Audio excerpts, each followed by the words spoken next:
C'est moi qui suis à l'envers ou c'est le monde qui est à l'envers? C'est ça l'islamisme? Bah ça va. Mashallah. Bon alors calmez-vous, récemment je suis tombé sur une vidéo de Wissam, youtubeur adepte d'une certaine gauche qui n'est pas content car il y a plein d'anciens musulmans qui dénoncent des violences faites à leur encontre. Des anciens musulmans qui dénoncent la violence des textes et leurs répercussions sur eux et dans le monde réel. Mais personne n'apporte de source. Bref, Wissam n'est pas content car des témoignages, ça ne lui suffit pas. Ça en fait c'est bien pratique pour eux parce que c'est tout le truc, oui les musulmans en France sont violents envers ceux qui sont apostasiés, mais on peut pas donner les chiffres parce que c'est dangereux. Oui donc vous avez pas de chiffres en fait, vous avez pas d'analyse sur le sujet. À part les témoignages des apostats là, de tout le groupe d'apostats musulmans sur internet, on n'a pas d'outils statistiques pour mesurer ça. Quelle est l'ampleur de ça? Je rappelle aux zététiciens, parce que c'est quand même le b.a.-ba, parce que les zététiciens comme Asser Mandax, qui m'a dit ouais là c'est le témoignage d'anciens musulmans. Et je lui ai dit mais attends, en termes de zététique, il faut aussi des outils statistiques. C'est pas parce que t'as pris 10 personnes qui disent que c'est comme ça, j'ai été de l'intérieur, c'est comme ça, que ça y est, c'est de la science. Je te rappelle ton boulot à Sermandax, hein. Je veux dire, le simple témoignage comme ça, ce n'est pas une preuve vraiment solide.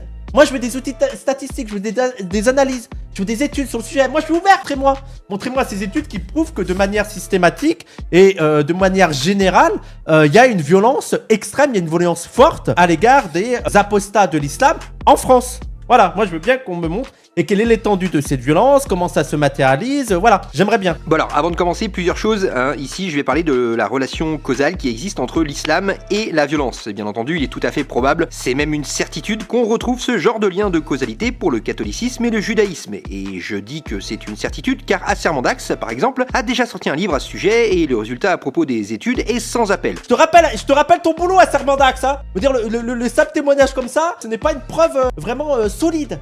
Moi, je veux des outils statistiques, je veux des analyses. Donc, globalement, cette violence inhérente à l'islam est aussi applicable aux autres religions. Dans quelle mesure exactement? Ça, je vous laisserai lire son livre pour aller plus loin. Ensuite, c'est pas parce qu'une religion, ici l'islam sunnite, engendre de la violence que tous les musulmans sont violents, hein. Calmez-vous. De la même manière que c'est pas parce que des textes juridiques israéliens autorisent à bombarder des civils que tous les Israéliens sont des meurtriers, hein. Et forcément, je sais pas si c'est réellement le cas, hein. Calme-toi. Mais j'imagine que s'ils bombardent des civils, c'est qu'ils considèrent qu'ils ont le droit. Bref, t'as compris l'idée. Calme-toi.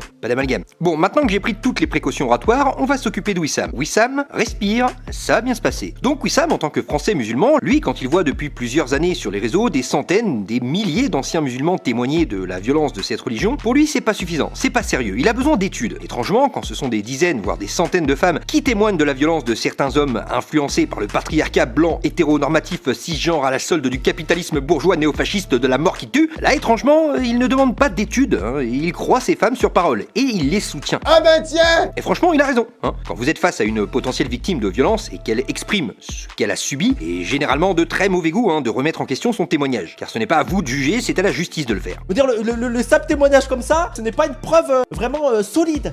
Moi, je veux des outils statistiques, je veux des analyses. Mais alors pourquoi demander des sources statistiques quand ce sont des anciens musulmans qui témoignent de ce qu'ils ont vécu? Perso, j'ai ma petite idée. Ça commence par dissonance et ça finit par cognitive. Bref, donc ils demandent des sources, des stats. Eh ben, j'ai une bonne nouvelle, hein, parce que Gaïs, de la chaîne Geek and Fit, a fait le boulot. Et il a trouvé quelques études croustillantes sur le sujet. On a par exemple celle-ci, qui est sur plus de 25 000 participants, et qui montre que le fondamentalisme religieux est fortement corrélé à un soutien accru au crime d'honneur. En d'autres termes, plus la religiosité d'une personne est élevée, plus elle aura tendance à justifier, valider un crime d'honneur. C'est ça l'islamisme? Bah ça va.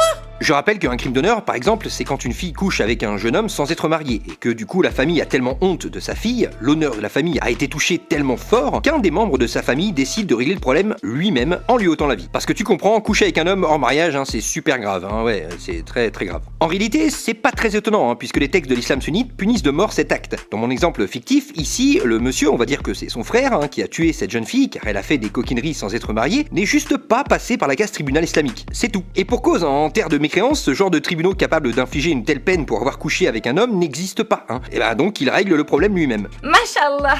D'ailleurs, petit fun fact, une autre étude montre que les personnes ayant commis un crime d'honneur invoquent souvent la dimension religieuse pour justifier leur acte, quelle que soit la religion. Calmez-vous. La deuxième étude montre que, et là franchement je suis très surpris, c'est faux, elle montre que plus un musulman est religieux, plus il risque d'être sexiste et misogyne. En gros, plus tu t'enfonces dans la croyance religieuse, moins tu considères la femme comme ton égale. C'est ça l'islamisme? Bah ça va. Bon, là encore une fois, si tu lis un tant soit peu les textes de l'islam sunnite, c'est juste cohérent. Eh oui, qu'est-ce que quand t'as un dieu qui te dit que tu peux frapper ta femme désobéissante que la parole d'une femme vaut la moitié de celle d'un homme, etc., forcément ce genre de précepte, ça risque de pas forcément engendrer des bisounours de gauchistes progressistes. Avec des préceptes pareils, on est plutôt sur de l'ultra-droite conservatrice. Et enfin, une dernière étude qui montre que la croyance au paradis et à l'enfer, quelle que soit la religion, favorise les châtiments corporels envers les enfants. Et c'est plutôt logique, encore une fois, les parents veulent à tout prix que leur enfant rentre au paradis, donc s'ils font une bêtise, y a aucun mal à leur faire du mal, à leur infliger des violences pour éviter qu'ils sortent du droit chemin, car la récompense ultime sera le bonheur éternel pour leur enfant. Alors pour les mots du bulbe, qui auraient pas l'info, les violences éducatives sur les gosses, là on est sur du niveau terre plate. En d'autres termes, les études partout dans le monde sont unanimes. Frapper un enfant, claque et fessée inclus, n'a absolument aucun impact bénéfique pour l'enfant. Absolument aucun. Source en description pour ceux qui veulent faire une mise à jour. Et enfin, une dernière étude concernant les apostats qui montre notamment que les apostats musulmans sont beaucoup plus susceptibles d'être victimes de violences que les apostats chrétiens. Donc résumons. En France, et globalement un peu partout sur Terre, en 2024, nous avons des milliers d'anciens musulmans qui témoignent de manière unanime de la violence qu'ils subissent ou de la violence qu'ils ont subie à cause de leur ancienne religion et des préceptes qu'elle renferme. Nous avons également des études qui montrent que la religiosité joue un rôle important dans les crimes d'honneur, que la religiosité engendre plus facilement une vision rétrograde de la femme, et enfin que les apostats subissent plus d'agressions que les personnes non religieuses. Alors, je suis pas apostat, normalement j'ai rien à faire dans ce combat. Je suis tombé dedans un peu par hasard. Mais par respect pour eux, Wissam, je t'invite à prendre au sérieux leurs témoignages et à t'excuser. Car ce genre de phrase, et je suis sûr que tu le sais... Je veux dire, le simple témoignage comme ça, ce n'est pas une preuve vraiment solide. Moi, je veux des outils statistiques, je veux des analyses. Ça ne sert qu'à une chose, les décrédibiliser. Et si tu veux, Wissam, je peux même t'organiser un petit débat, une discussion entre toi, Ali Babal, et Amir Aposta, qui sont les deux mecs du game les plus posés et les plus gentils de l'univers. Je suis certain qu'ils seront ravis de t'expliquer ta religion et ce que les textes de l'islam sunnite peuvent engendrer partout dans le monde et même en France. Peut-être qu'après ça, tu commenceras à les prendre au sérieux. Bref, une sombre affaire. Et toi, mon petit bonhomme, t'en penses quoi finalement de tout ça? Parce que moi, je...